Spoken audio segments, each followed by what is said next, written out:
Esav was called Asui. Asui is ready-made. So he was born hairy, with teeth and everything.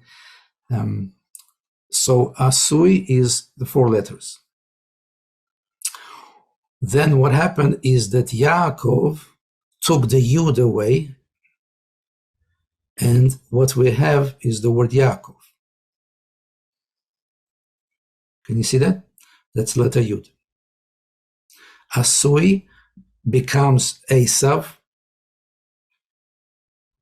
and Yud comes to Yaakov at the top, becomes Yaakov. Now Yud refers to the head and refers to the firstborn. He took already you can see right from birth, in the future he will take away the firstborn rights, and it will not be Ekev, but will be Yaakov. Ekev means a heel. Those 3 letters means heel, which means the very bottom, right? Yud means the top, which refers to the head and heel. Eventually, excuse me, that's the top and bottom. Heel is the bottom. So Esav wanted to step on him and topple him down because he's on the bottom, but he hung on to the heel. So Torah, specifically Rashi, explains that this holding on to the heel means that Yaakov represents the Jewish people, and in fact Moshiach, who will come at the end when the Jewish people are going to be called Yaakov, he, Moshiach, is going to come at the heel of Esav, which means at the end. At the end of exile of Esav comes Moshiach. So this is what we need to be watching out for. As Esav falls, Yaakov rises. That's Mashiach is going to rise and will come to the land of Israel. He can't be in the land of Israel. He will come into, it has to be actually recognized outside of land of Israel first. That's from Hosea chapter 2 and chapter 3. You can read it yourself. And what will happen is that he will make a law and order, which is not democracy, which is the monarchy of Hashem. And some people say, actually, I don't want to mix too many things here, right? Let's just finish with this. So therefore, at the end of Esav, so we're talking about Zechariah chapter 2, verse 12, 13, and 14. So in Hanukkah, we have chapter 2:14 says that Mashiach is going to come, referring to the 8th candle of Hanukkah. But all 8 is a process, don't forget. So the point is that chapters 12 and 13 are telling us that the merit of Esav is the reason for the very, very prolonged exile of Esav, but it will end. So 12 is the idea of Esav's merit. And in fact, Hashem is telling us through the prophet that that's why Mashiach cannot come. Since you haven't done tshuva to bring him express, it's called Achishena. Since you haven't done in every generation, we spoke about this many times, then wait for the last generation. In the last generation, when Esav is falling, why is he falling? Because he has finished with his merit of serving his father. And once this merit finishes, then Hashem will judge him. In other words, what this is amazing concept. When the time for redemption comes, the Jewish people are not going to be deserving. So what will happen? Hashem is going to judge the non-Jews because they are going to be so bad to the Jews that they are much worse. So what the redemption is going to start with is the punishment and destruction of Edom first, and then immediately afterwards, and straight like together one after the other as like a domino effect, then the time for the Jewish people is to rise. Because Esav falls, Yaakov rises. And that is the idea of Haftarah of Hanukkah, which is the idea of coming of Mashiach. So the 8 lights of Hanukkah is pointing directly to Mashiach. You can also look at it as this way. The Shmona Nerot, one second, not Nerot.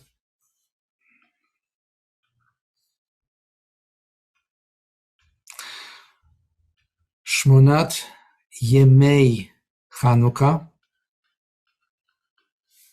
So 8 days of Chanukah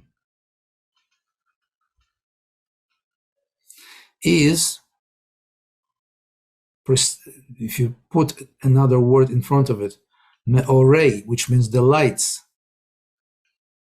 The lights of 8 days of Chanukah, right? How is that to do with Mashiach? Look at the first letters. Mem, Shin, Yud, Chet, Mashiach. Exactly. Another way, another sign is the dreidel. You know, when you take this, it would look like,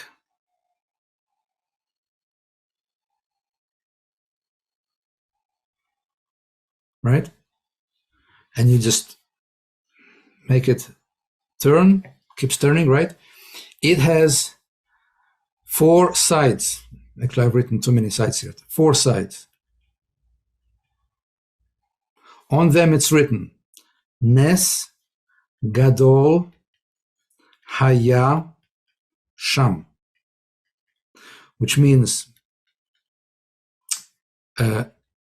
great miracle,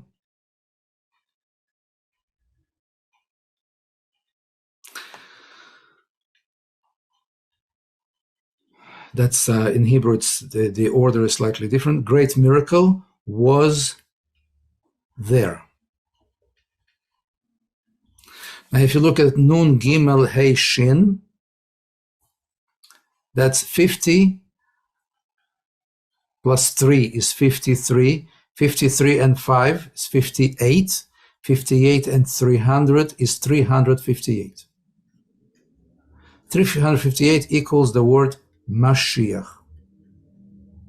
So you can see Mashiach is all over Chanukah and all over the Parsha, which is Miketz Parsha number 10, telling you again and again Mashiach is going to be the 10th one of the 10 special teachers at the end of history, and they are all a spark of Moses, which he is actually finishing his job of teaching the whole entire Torah to the Jewish people throughout all the generations. We said that another point was that 28 of Kislev, the year 784, together that equals 928. Okay, 928. Do you have any idea what that means? I'm going to read a few gematrias for you. It's too much to write, so I'll just be brief and I'll read it to you. The first one I want to share with you is that it's called Shirah Hazot. So on the Song of Moses, when Moses, it says, Az Yashir, let me do this, clear all the drawings. Az Yashir Moshe et ha-shira ha-azot. So then, which means in the future,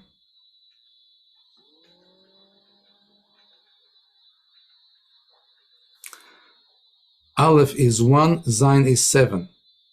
Together it's 8. We're talking about the 8 lights of Hanukkah. I'll be direct here. Yud is 10, so the 10th one will sing. Shir is a song. Yud in front means will sing the song. And who is this 10th one? It's Moses, Moshe. Et means from begin, Aleph from 1 to first letter to the last letter, which means from beginning to end. That's the idea of completion, the wholeness of Torah. And it is, what is it called? It's called Shira Hazot, the song of Zot. Now, if you recall, the Baal Shem Tov, the holy Baal Shem Tov, went up on Rosh Hashanah Baal Shem Tov went up to the sky, to heaven in 1746, and on Rosh Hashanah, and he spoke to the soul of Mashiach. This is the only time that we know of in history that anybody actually went up that far into heaven and spoke to Mashiach, to the soul of Mashiach directly. So Mashiach has already told him quite a few things. So many things of the Hasidism is already a part of the Torah of Mashiach. So the Shira Hazot, the song of the Zot. So Baal Shem Tov asked the Mashiach, when are you coming? And he said, Bazot Tida, by Zot. This is the word Bazot Tida, which means by this, which is called Zot. And Zot is the song, the Torah song, at the end, the song of this 408. 408 equals Meshichim, many of them, because each one is a Mashiach of his own generation. The last two would be Bazot, which means Beit means two. Now it's too much information, I don't want to overwhelm people here, but just briefly, the last Zot refers to, in Sfirot, Zot refers to Malchut, the last one.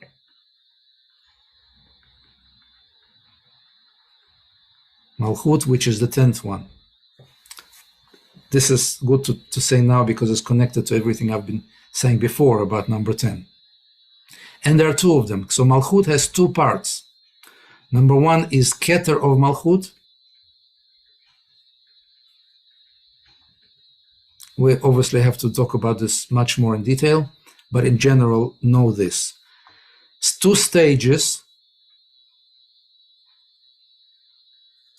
of bringing the light down, light of Hashem down through Malchut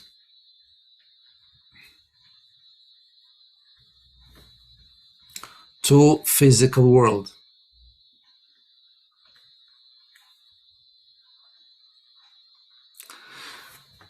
Now, bringing down the light is Mashiach, so bringing Mashiach down is required by the 10th one.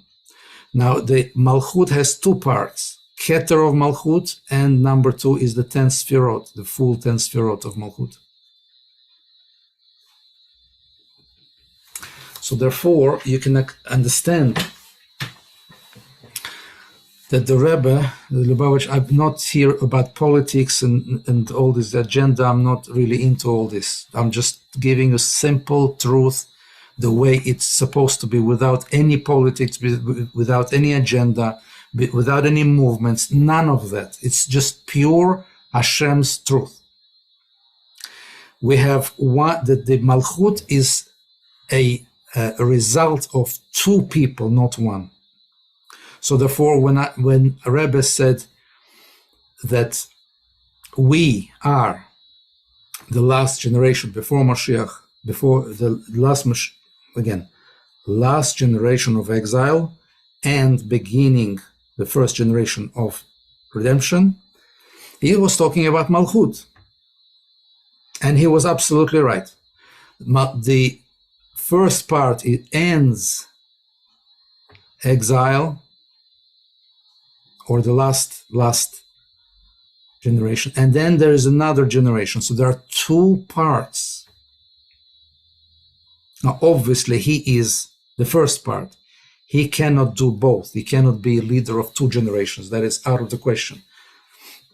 So what we plus he is the ninth one. He can't be the 10th one as well. So what we have here is fairly complicated, but I hope you can see this, trying to see the simplified message here. 928 equals Shira Hazot, this song of the last, in fact, the 10th one, finishing the job of the 10 special teachers. That's 928. If you say to me, it's not enough, I want more. I always have people like that. They say that one number is not enough. Give me some really, really nice, juicy other ones. I want to see the depth of it. So I'm going to read this to you because I don't even have time to write this. So 928 equals Shira Hazot, which you see in front of you.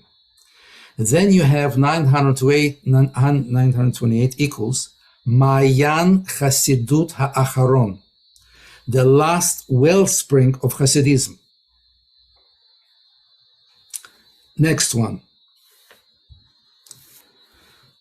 928 equals Mashiach Basar Vedam Chai, a living person, that's Mashiach, which is Basar Vedam.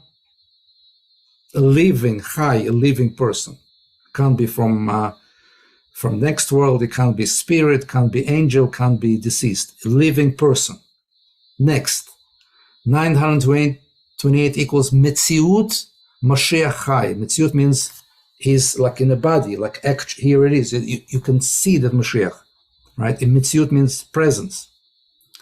Then you have 928, which is an amazing number again.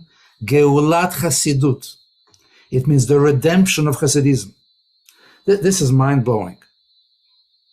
Hasidism needs redemption? Yes. Why? Number one, it's not finished. Because when it finishes Mashiach, that's the next stage. The finishing of one level brings on the next level automatically. So what exactly is Geulat Hasidut? It is two main things. Number one is to complete it, and number two, like the right and left, to complete it, and number two, to get rid of the problem, which, again, I don't want, this is no politics and no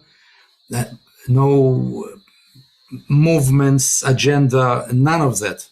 Just plain truth. Removal of the problem in Hasidism, which is Meshechism. So Hasidism is good. Meshechism, belief in the Rebbe being Mashiach, is bad. He can be Mashiach of his generation, no problem. But to believe in him being the ultimate Mashiach is a major problem. So therefore Hasidism is actually at the moment in trouble. Because if you look at, and I didn't want to go this far really, but I'll say just briefly. Roughly 80% of Hasidim, of Chabad Hasidim, believe that the Rebbe is Mashiach and are waiting for him in many different ways. Some are saying he didn't die, some say he died, he'll be resurrected. There's no such thing in Judaism. Many, many, many rabbis have said this. There's halacha about this, halacha from previous times, from current times. Overwhelming, absolutely no. The problem is that a lot of people in the world have stopped learning Hasidism, which means they've stopped learning proper Kabbalah as well, because Hasidism is carrying both and explaining both. So therefore, the true path to Mashiach is stopped. It's like stuck. Obviously, Yetzer Hara is doing a good job, unfortunately. So that has to be corrected. And the proper Hasidim has to be finished so that it will elicit the next level, which is the Mashiach, the light of Mashiach directly. That's what I mean by Geulat Hasidut. Okay, you get that? Next. 928 equals the word Torah Chadasha, the new Torah. And that is Hasidism is a taste of the Torah of Mashiach. It's already Torah Chadasha, it's called the new light, but it's only a taste. The full thing is when Mashiach is going to teach it once he completes Hasidism. Next is Shir HaSefer HaChaim, the song of the book of life. The book of life is Torah. That the real song, that is the real song. Next is Tachlit Chaim, the purpose of life. The purpose of life and existence is to come to this point so we can get the Torah, the completion of Torah and the Torah Mashiach. Next, 928 also equals the two words, Dor HaTshuva, the generation of Tshuva, which means that this, like I said before, the last wellspring of Hasidism, that's the Mashiach, who comes as a teacher to complete Hasidism. He is also the teacher of Tshuva. So, and it'll happen in the generation of Tshuva, which is a whole new subject, which it will take a long time to explain, because many, many things are going to happen. The Tshuva is going to be different on a different level. So he is the ultimate teacher of Tshuva, and he comes in the generation of Tshuva. Dor HaTshuva equals 928. Tachlit Chaim, I have just mentioned. I'm going to give you one last one for a bonus. 928 also equals the power to do something about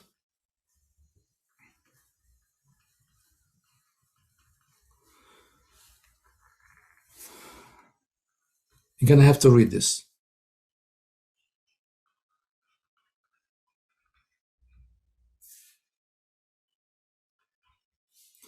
Okay, two words, that means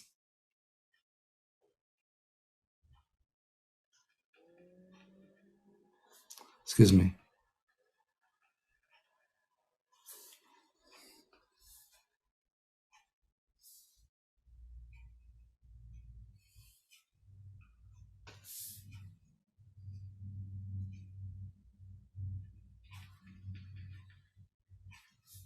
Can you read this? 928 equals, in Hebrew, exactly that. So therefore, the people, those who are bringing a darkness up to the world, and if you don't believe, you can look at the charter and what they are doing, trying to destroy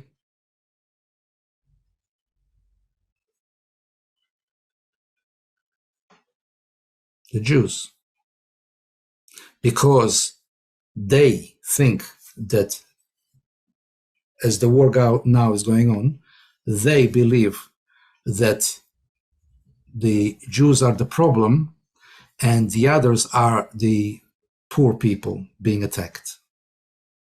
So all the gatherings against Israel, you don't have to say, I'm not a teacher of politics, you know that, but you open your eyes and see what's happening in the world and what these people are trying to make in different countries with all these gatherings against the Jews. Can you see what's happening? Can you see the darkness? Can you see Esav already in a stage of falling? I think I've said quite a lot today, and that's probably enough for now. There are some things which I have to leave to next time. Thank you very much for joining us.